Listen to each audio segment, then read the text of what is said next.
là, en fait, on va s'assurer que l'assise complète de l'ouvrage elle est correcte.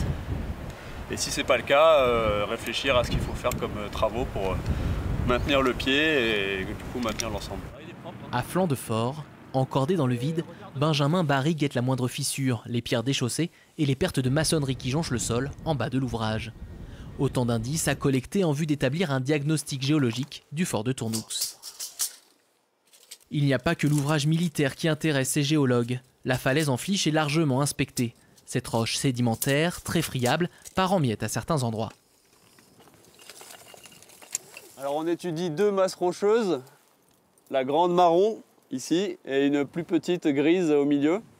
Donc on a pris la géométrie des deux masses et on regarde de quelle manière elles sont fracturées et dans quelle direction elles risquent de tomber.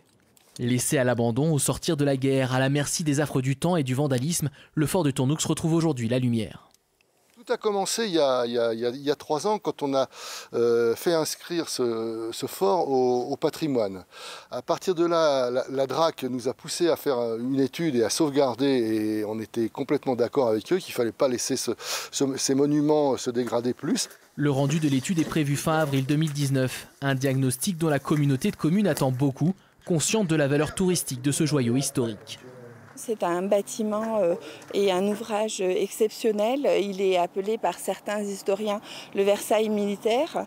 Donc c'est pour nous un atout touristique dans le cadre de la diversification et de l'offre culturelle et patrimoniale de la vallée très important.